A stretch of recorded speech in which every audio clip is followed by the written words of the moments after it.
Amables oyentes de Educación al Día, muy buenas noches. Bienvenidos a este espacio radial del equipo sindical de educadores demócratas del Departamento de Antioquia. Hasta ahora saludamos a todos nuestros oyentes quienes nos sintonizan desde las 7:30 de la noche todos los días de lunes a viernes. Mi nombre es Karina Arango Carbonó y les doy la bienvenida a este espacio para la actualidad y la educación. Bienvenidos. Iniciamos nuestro programa Educación al Día y hoy se vivió la segunda jornada de movilización de este gran paro nacional de 48 horas convocado por FECODE y por el Comité Nacional de Paro por la Vida, por la Paz, la Democracia y el cumplimiento de los acuerdos, a su vez también por el cumplimiento del Pliego Nacional de Emergencia, los cuales tiene 6 importantes puntos que acaparan a todo el país. El primero de ellos es la salud, garantizar la atención en la pandemia, medidas de bioseguridad y formalización laboral para trabajadoras y trabajadores del sector.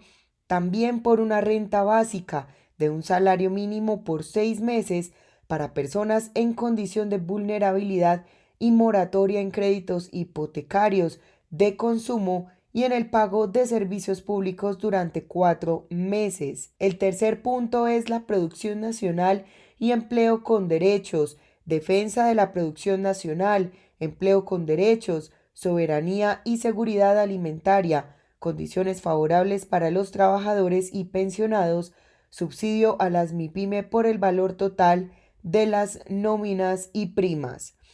También el número 4 es la educación, garantizar la matrícula cero en universidades públicas, alivios para garantizar la continuidad en instituciones privadas, el no retorno a clases presenciales sin las garantías.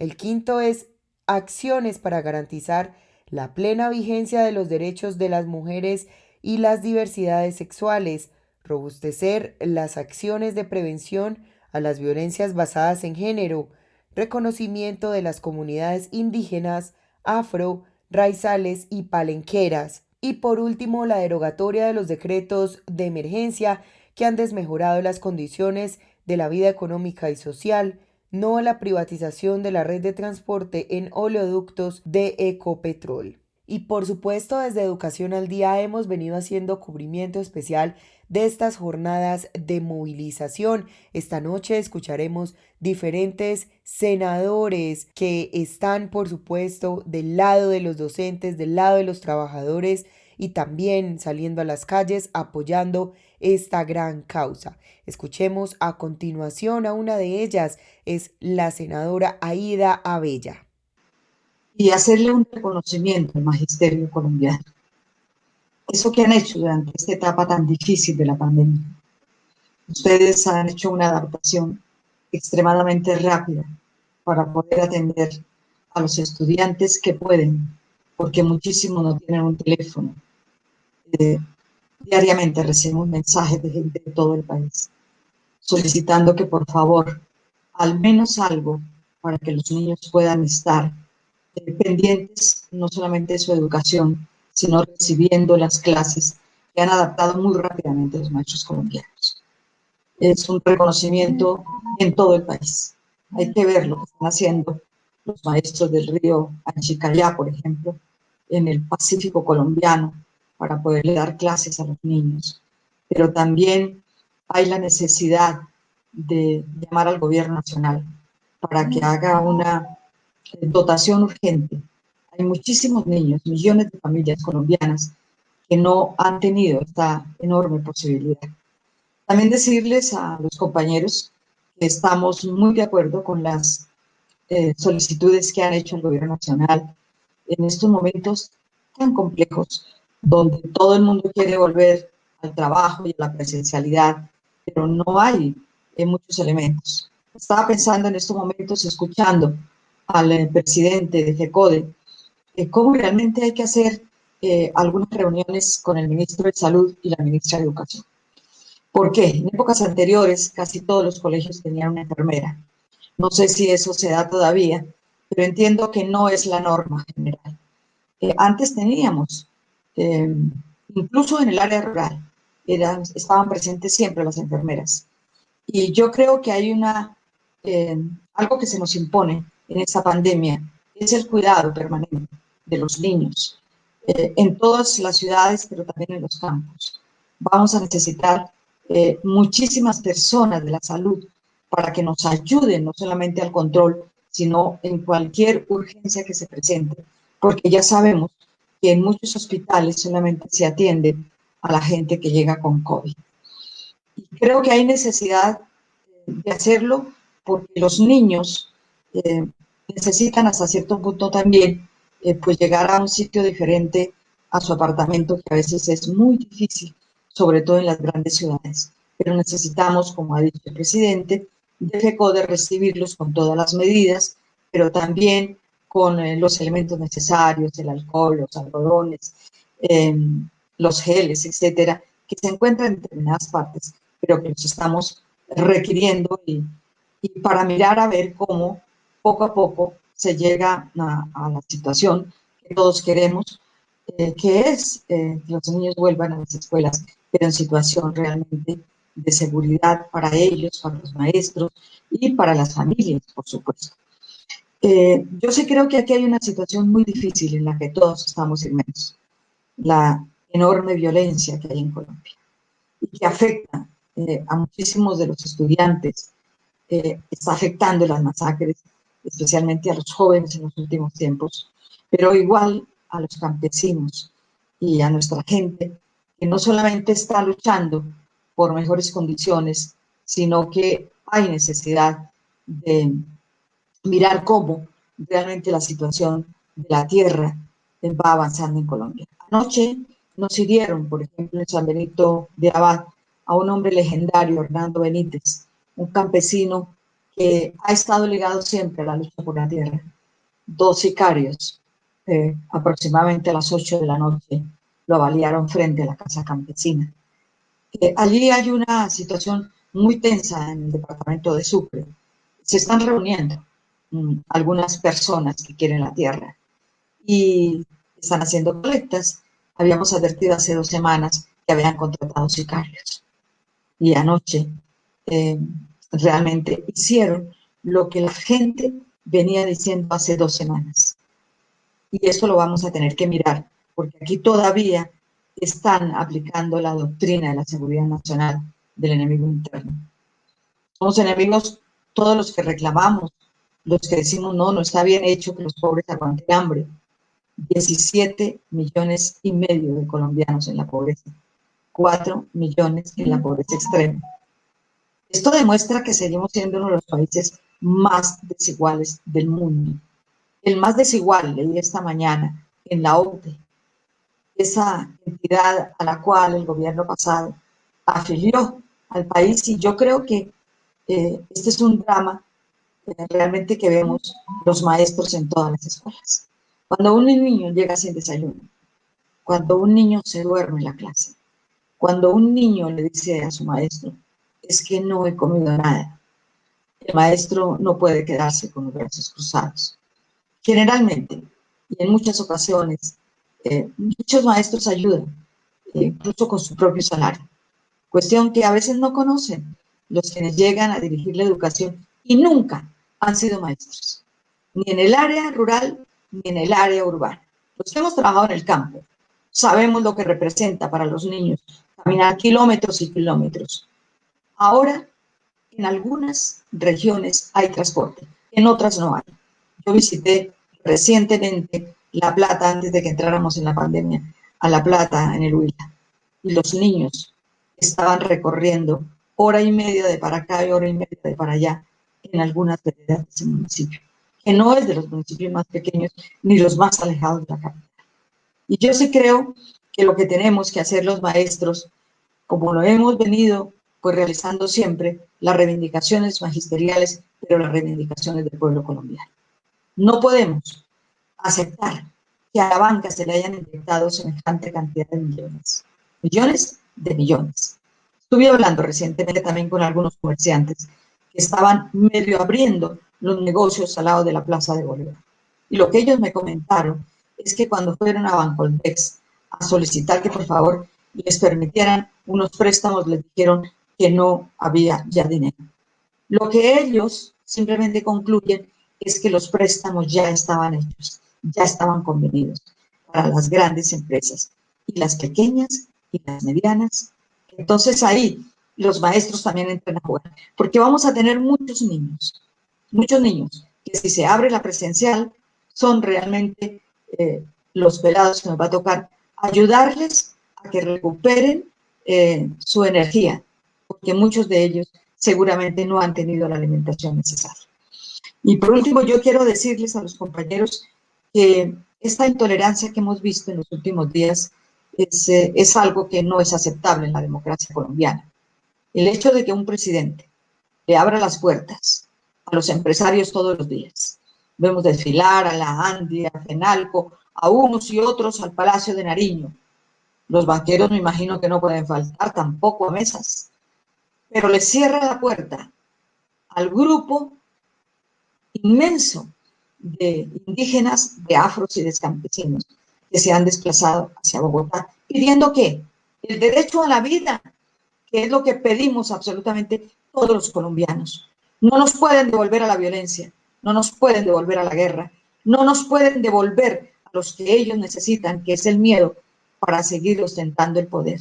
Y por eso, en el día de hoy, quiero decirle a los maestros, cuentan con varios parlamentarios. Yo creo que toda la bancada alternativa está con ustedes y seguramente hay parlamentarios también de otros partidos que los están apoyando. No están solos. Adelante en su lucha, que hace parte de la democracia.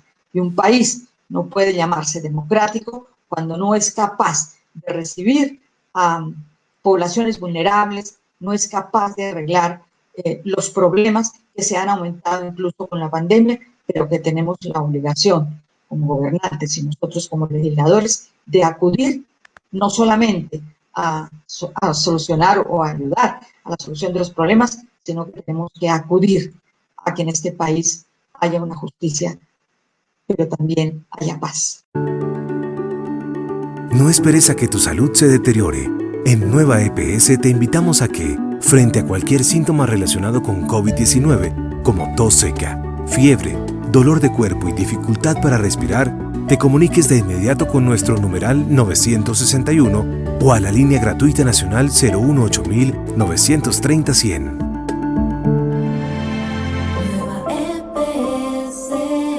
Gente cuidando gente. Vigilado Supersalud.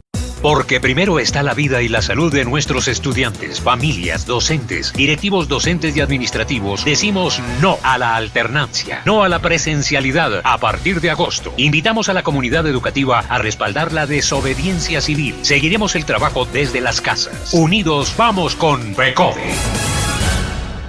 Si tienes dificultades para estar al día con el pago de tu factura de servicios EPM, ahora puedes abonar a tu factura para que no tengas que pagar en un único momento, porque podrás realizar abonos parciales para pagar una o varias facturas que tengas pendientes. Y si tienes tus servicios suspendidos o cortados, podrás realizar la cantidad de abonos necesarios para restablecer tu servicio. Accede a este beneficio a través de nuestra página web www.epm.com.co, ingresando a transacciones rápidas o a nuestra asesora virtual EMA. EPM. Por ti estamos ahí. Vigilados Superservicios. Continuaremos siendo solidarios con la población más vulnerable, el sector salud y la comunidad educativa. Solo la consolidación de la reforma constitucional al sistema general de participaciones garantizará el incremento de los recursos para salud, educación, agua potable y saneamiento básico. Seguiremos defendiendo los derechos de los trabajadores y los colombianos. Unidos vamos con FECODE. Y estamos de regreso aquí en nuestro programa Educación al Día, hablando sobre este gran paro nacional del magisterio y también de las centrales de trabajadores y sindicales. Escuchemos a continuación al senador Jorge Enrique Robledo, quien estuvo, por supuesto, con FECODE en esta transmisión especial del paro nacional de 48 horas. Un saludo muy cariñoso, me es muy grato para mí realmente estar con ustedes. Ustedes saben que yo fui muchísimos años profesor de tiempo completo en la Universidad Nacional de Colombia y ahí pues aprendí a querer al magisterio y mis hijos son profesores también y bueno, esta es mi vida. Entonces me es muy pero muy grato, les insisto, poderme dirigir a ustedes. Y poderme dirigir en el día en el que están empezando un paro justísimo de 48 horas, cuenten con toda mi solidaridad y mi comprensión. Todo lo bueno que hay en Colombia en educación tiene que ver con las luchas del magisterio. En eso no hay que confundirse con los enemigos del progreso del país. Todo lo positivo que hay en la educación colombiana tiene que ver con las luchas del magisterio y de los estudiantes.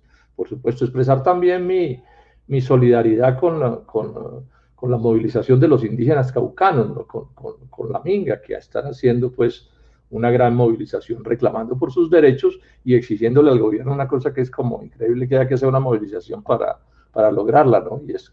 Y no se ha logrado, y es que el presidente hable con ellos, ¿no? Ya lo dijo hace un momento ahí de aquí, ¿no? Para hablar con otros sí les sobra tiempo. Pero es que ahí es donde se notan las diferencias entre los demócratas y no, porque es que la gracia no es hablar con los que están de acuerdo con uno, sobre todo si se es jefe de Estado. La gracia es hablar con los que no están de acuerdo también con el presidente.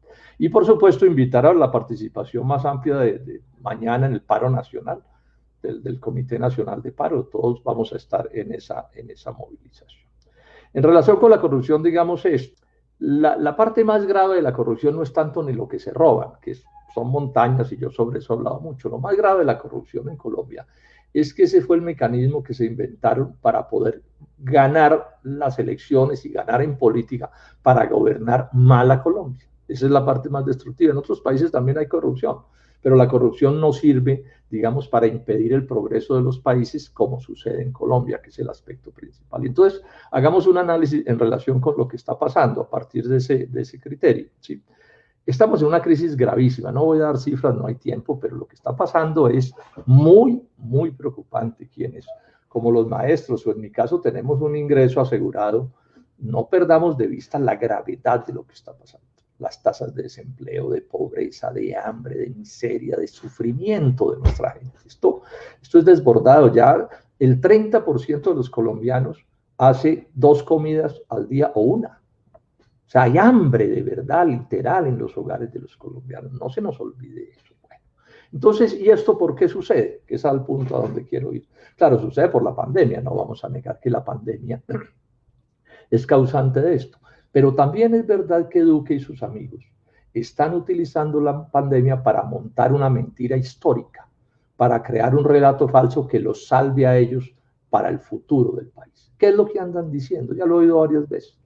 Tan de malas, doctor Duque, le oí decir un día a una senadora, tan de malas, con lo bien que iba Colombia y le sale el coronavirus, pobrecito, es que es muy de malas. O sea, aquí el problema no es Duque, sino el coronavirus. Pues bien, ese es un relato que suena bien, pero es falso, porque antes de la pandemia ya las cifras nos dicen que los problemas sociales de Colombia eran gravísimos. Ahí acaban de salir datos del DANE hablando de cómo aumentó la pobreza en el 2019.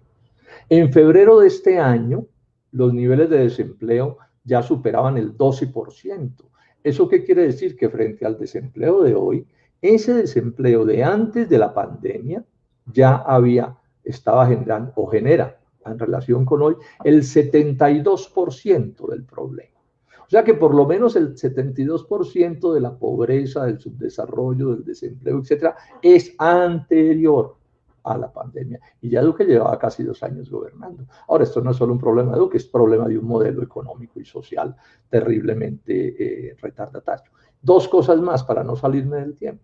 Y lo que ha hecho el presidente Duque en la atención de la pandemia es de lo peor de todo. Todo el mundo sabe que las pandemias se atienden, o las crisis económicas mejor, con plata y plata y plata, gasto público del Estado de cualquier país. Pues bien, hay 96 países en el mundo donde el Estado está gastando más que en Colombia en la atención de la crisis de la pandemia. O sea, somos de los peores países del mundo en esto, porque se está siguiendo la cartilla del Fondo Monetario Internacional y de la OCDE. Y digo otra cosa que tiene que ver con esta lucha, y esta lucha la confirma, y es muy importante, y concluyo. Cuando empezó la pandemia, con todos sus impactos globales, hubo mucha gente que dijo, se acabó el neoliberalismo. Se hundió el neoliberalismo. Eso ya no va más. La globalización neoliberal ya no va más, porque los hechos nos dan la razón a todos quienes hemos dicho que eso es negativo.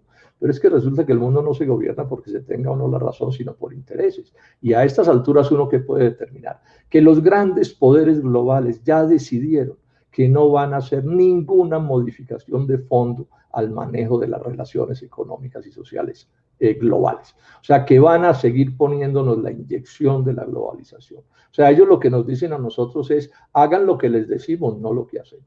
Y ya Duque nos ha probado hasta la saciedad que tampoco va a cambiar nada de fondo, nada. Miren ustedes la reforma a la salud que se está haciendo, miren todas las cosas que están sucediendo, el plan, el presupuesto que se aprobó ayer, etcétera. No van a cambiar nada. Entonces este país cambiará cuando en movilizaciones y en luchas democráticas, pacíficas, sin violencia y civilizada, FECODE, los trabajadores, los sectores populares, los sectores del empresariado que están luchando también por modificar las cosas, porque la crisis es tanta que nos termina afectando a todos los indígenas, los campesinos, nos unamos y logremos las transformaciones que necesitamos. Escuchemos también la intervención del senador de la República, Jorge Guevara. Primero que todo, pues me alegra mucho saludar a Nelson Javier, nuestro presidente, a todos los compañeros y compañeras del Comité Ejecutivo. Cuando Nelson dijo gracias por apoyar a FECODE, yo hice una pequeña reflexión. Yo no voy a decirle a las maestras y maestros gracias por apoyar a FECODE, sino gracias por ser FECODE. Es que los maestros no apoyan a FECODE, los maestros son FECODE. Y eso me parece muy importante. FECODE, sus sindicatos filiales, son en última instancia los responsables de que haya educación pública. Y para que haya educación pública se necesitan recursos, de que se haya financiado la educación pública. Miren ustedes, yo quiero hacer una rápida historia de cómo han sido los hechos más importantes en materia de financiación de la educación. El primero fue el situado fiscal. El situado fiscal se consolidó en la reforma constitucional de 1968. ¿Sí? Pero ¿por qué se dio el situado fiscal? Porque en el año de 1966, las maestras y maestros de Santa Marta, a quienes les debían 7 meses de salario, no tenían servicio médico, no tenían pensión, mejor dicho, no tenían nada y estaban sometidos a la más bárbara politiquería. Se vinieron a pie hasta Bogotá, llenaron la Plaza de Bolívar, generaron un hecho político berraco y el gobierno se comprometió a entregarle recursos a las entidades territoriales. No había plata para financiar la educación. Por esa razón, en concreto, muchas regiones pagaron con aguardiente porque no había recursos y les entregaban la renta departamental que era el licor. Importante el situado fiscal. Empieza la nación de sus recursos. Porque hay que hablar de la nación, porque la nación es la que capta los recursos más importantes. La nación capta el IVA, la nación capta todas las regalías, es decir, lo más importante lo capta la nación. El segundo hecho se dio en la reforma constitucional en la Constitución del 91, cuando un grupo de maestros que estuvieron allá, Abel Rodríguez, Germán Toro, expresidente, Aníbal Palacio, yo he dicho que Angelino Garzón, Angelino cuando andaba por buen camino, Aida, no sé si sigue ahí, Aida, usted estuvo en la constituyente, ¿cierto? Y ese grupo de líderes sociales y de maestros de manera especial ganaron 2 artículos, el 356 y el 357.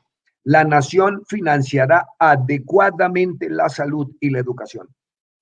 Y al año siguiente, como hizo con el resto de sectores sociales y de lo público, el presidente Gaviria quiso entregarle los colegios al sector privado, entregarlos. Eso fue el famoso plan de apertura educativa. Así como hubo apertura económica, acabaron la salud, acabaron los bancos, acabaron todo el sector agrario y liquidaron prácticamente las empresas de este país para permitir la importación cumpliendo los tratados de libre comercio. Entonces, querían hacer lo mismo con la educación. Le hicimos el paro más largo y pactamos la Ley 60. Tercer hito, Ley 60. ¿Qué implicó la Ley 60? Que el 24.5% de los ingresos corrientes de la nación iban al municipio, y el 22% al departamento. Salud, educación y saneamiento básico, porque mire, si algo hemos tenido los maestros es que no hemos sido egoístas en la lucha, no hemos peleado solo lo nuestro, hemos peleado lo nuestro, pero hemos peleado por financiar la educación, financiar la salud y el saneamiento básico.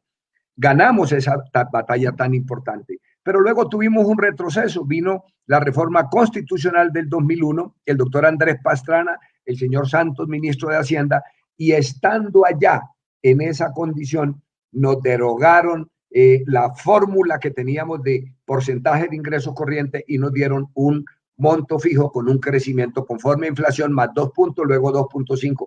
Pero nos dijeron una cosa, acuérdese, maestro, teníamos la plaza llena, perdimos por 2 votos, ¿sí? Allá estaba Jaime Duzán solito en ese tiempo y nos iban a congelar el escalafón. Y dijo Duzán, ministro bellaco, le pegó una vaciada a ese Duzán, que es un berraco para vaciar, a este ministro, y se asustó todo el mundo y quitaron el congelamiento del escalafón desde la Constitución. Nos hubieran jodido, ¿sí? Mire cómo fue de importante la presencia de Jaime ahí. Y perdimos por 2 votos y ahí empezó la debacle, empezó el retroceso. Hoy hemos perdido en solo educación, nos han quitado 195.4 billones de pesos, en salud 81.8, en agua potable 18, es decir, casi un presupuesto nacional hemos perdido. ¿Qué ocurrió? Vuelve FECODE, vuelven los maestros, vuelven a la lucha. Y en el paro del 2016 pactaron no solo la nivelación, el gobierno de Lucho, el compañero Lucho, que ha sido tan criticado, pero tan buen acuerdo que se hizo, 12 puntos de nivelación salarial, prima de servicios, más un punto importante que fue que habría un nuevo sistema general de participaciones.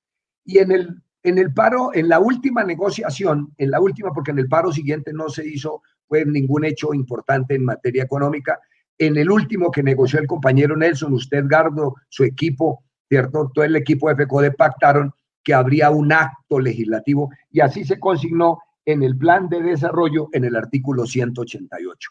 Eso es lo que estamos reclamando hoy, que el gobierno cumpla con ese acuerdo, que nos devuelva el sistema general de participaciones, porque si lo devuelve, vamos a tener recursos para la canasta, para el transporte, vamos a tener recursos para tener eso que nos quitaron el profesor de música, el profesor de educación física.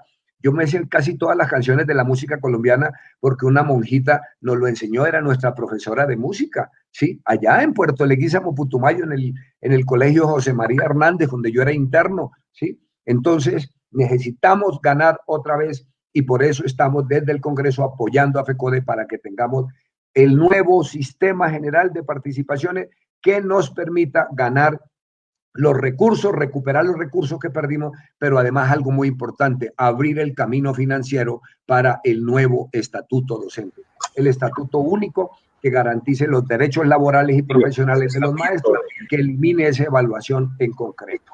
Yo creo que ese es como en general, por eso estamos hoy acompañando a FECODE y esa es mi tarea fundamental, el nuevo sistema al lado de FECODE, y quiero dejar en clarito, son los maestros los mayores responsables de tener educación pública porque hemos batallado y porque hemos ganado no solo en lo sindical sino en lo político defender ese derecho fundamental. Pero de paso la salud, ¿no? Hoy vamos a tener a la doctora Carolina Corcho porque es que la salud perdió. Hoy no hemos ganado para la salud lo que queremos. El gobierno no ha echar flores, los héroes, pero ni siquiera hace un proyecto para que tengan un régimen laboral decente, ¿sí? Con prestaciones, con estabilidad. Y ni siquiera hay garantías de bioseguridad. Acabo de recibir la noticia de la muerte de un ginecólogo en Florencia, muy conocido, pues porque de verdad las condiciones de bioseguridad no se prestan allá y tampoco se prestan acá en la educación. Por eso también acompañamos a FECODE, porque el gobierno ni siquiera ha cumplido con el 5% de lo que nos pide la Organización Mundial de la Salud para el retorno a clase.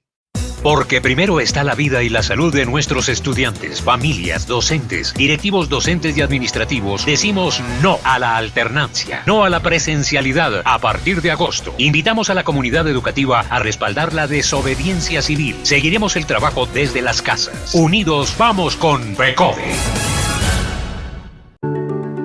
Todos podemos prevenir el COVID-19. No olvides lavar tus manos con agua y jabón durante 20 segundos cada hora. Utiliza siempre el tapabocas y si tienes síntomas como tos, dolor de garganta, debilidad, dificultad para respirar o has tenido contacto con alguien que presente estos síntomas, comunícate de manera inmediata con nuestra línea de atención exclusiva, numeral 961. Gente cuidando gente. Vigilado Supersalud.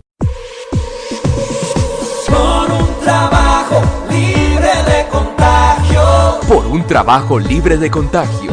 La CUT, la OIT, el gobierno de Noruega Fensuagro y Sintrainagro apoyan a los trabajadores del sector rural en la lucha por exigir condiciones de trabajo seguras y saludables durante la crisis del COVID-19. Donde existen sindicatos, hay mayor estabilidad laboral, se implementan protocolos de bioseguridad, se entregan elementos de protección personal y se mantienen los contratos de trabajo. Sindicalízate. Por un trabajo libre de contagio. Mayores informes www.cud.org.co, www.sintrainagro.org, en Facebook, Fensuagro Colombia. Si tienes dificultades para estar al día con el pago de tu factura de servicios EPM, ahora puedes abonar a tu factura para que no tengas que pagar en un único momento, porque podrás realizar abonos parciales para pagar una o varias facturas que tengas pendientes. Y si tienes tus servicios suspendidos o cortados, podrás realizar la cantidad de abonos necesarios para restablecer tu servicio. Accede a este beneficio a través de nuestra página web www.epm.com.co, ingresando a transacciones rápidas o a nuestra asesora virtual EMA. EPM, por ti estamos ahí. Vigilado Superservicios. Porque la vida y la salud están primero, la educación pública continuará en clases desde las casas. No a la alternancia. Exigimos al Gobierno Nacional garantías para los derechos y las necesidades de la población. Renta básica ya. Por el respeto del patrimonio público. Por la consolidación de la reforma constitucional al Sistema General de Participaciones. Unidos, vamos con FECODE.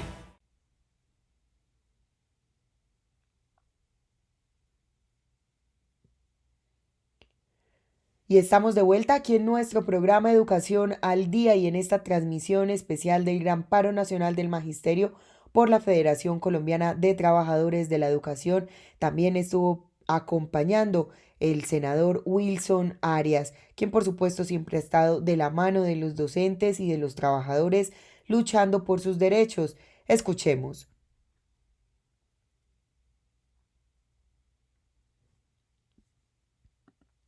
No solamente tengo familia en la educación, sino que yo mismo provengo de la educación y desde luego que no solo comparto la defensa de la educación pública, sino de lo público, como tú lo señalas. El trance del periodo es muy importante en materia de defender lo público, de una parte para resistir al neoliberalismo en boga, que quiere entregar a las fuerzas del mercado, es decir, a lo privado, la función social del Estado. Sino también porque la definición de Estado Social de Derecho en buena medida parte de la definición de los servicios públicos y de la asistencia social, de la función pública del Estado. Adquiere pues una importancia muy grande y por estos días mucho más que estamos discutiendo el presupuesto, a lo que me quiero referir brevemente para poder comentarles a ustedes lo que se aprobó ayer y cómo va a afectar la educación y la vida de los colombianos en general. Pero antes permítanme decir que saludo realmente que durante estos días de pandemia, varios actores de la sociedad, digamos que se han puesto en relieve. Menciono unos, por ejemplo.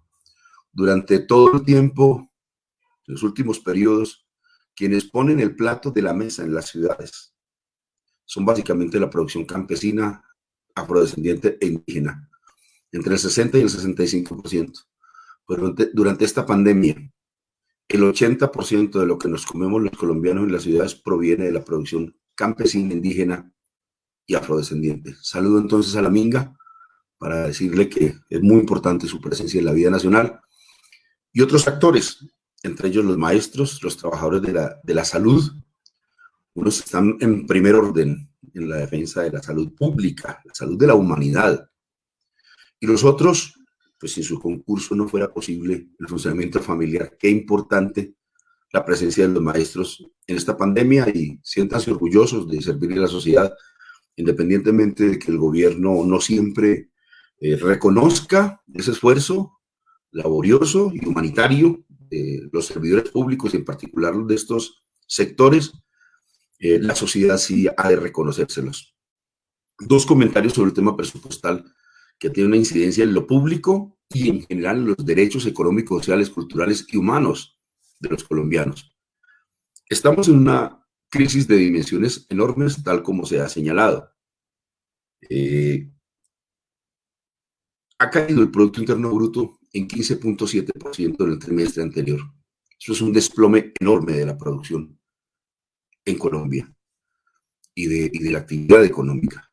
Ha caído el consumo de los hogares en 15.9%. Esta crisis no la hemos tenido nunca realmente. Es la crisis económica más importante de un larguísimo periodo de la historia mundial, pero se convierte en recesión de manera diferenciada por el modo como intervienen los distintos gobiernos, porque los gobiernos se establecen para eso, para intervenir en la sociedad en general. Pero durante una pandemia se hace mucho más apremiante las medidas que tomen. En esta en particular, lo que se ha recomendado, solamente me limito a decir que hay una teoría relativamente añeja. John Maynard Keynes formuló unas teorías muy importantes para actuar en épocas de crisis y ha sido puesta a prueba durante muchas décadas.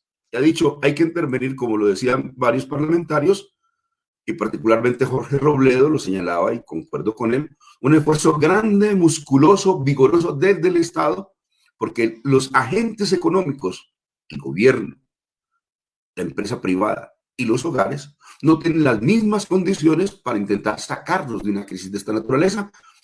Ya lo he dicho, Keynes o no, que era un hombre muy brillante, fue puesto a prueba en numerosas crisis desde el 29 en los Estados Unidos y en el mundo hasta hoy. Y ha sido renovada esas premisas muy recientemente a cargo, y hay que estar atento de ello. Las ciencias sociales están teniendo desarrollos portentosos, no solamente las otras ciencias, la tecnología, en fin. Las ciencias sociales tienen también desarrollos portentosos para entender lo que ocurre en el mundo y con la humanidad y con la naturaleza y nuestras relaciones recíprocas con ella. La teoría monetaria moderna está diciendo que es muy importante eso.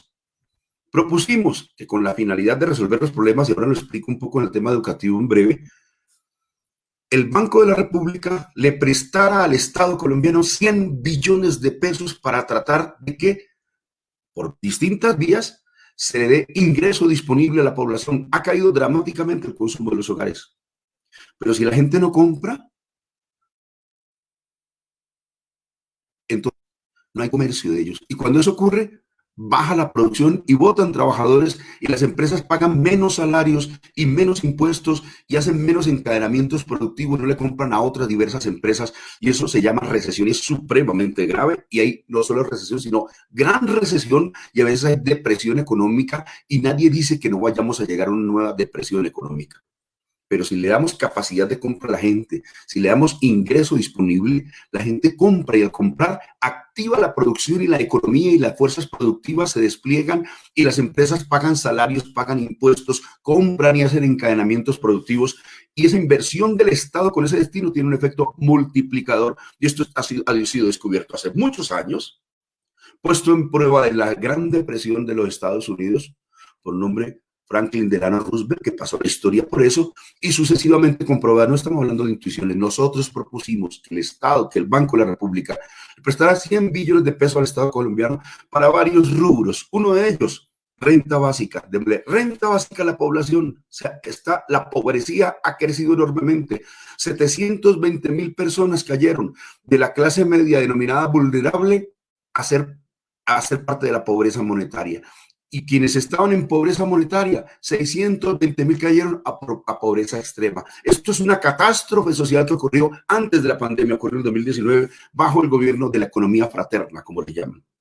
Ante esa realidad, propusimos renta básica, 60 y pico de billones, darle a la micro, pequeña y mediana empresa, un rubro muy importante para el segmento educativo, porque la educación es muy importante para retener a los niños y a los jóvenes en el aparato escolar y que la sociedad tenga mejores desempeños, y esto no puede ser de otra manera para salir de la crisis. Sin embargo, el gobierno negó estas propuestas y planteó un presupuesto que tiene varias características. No sé si el tiempo me alcance, apreciado Edgardo y Nelson, pero voy a contarlo brevemente. Uno, 2 o 3 características.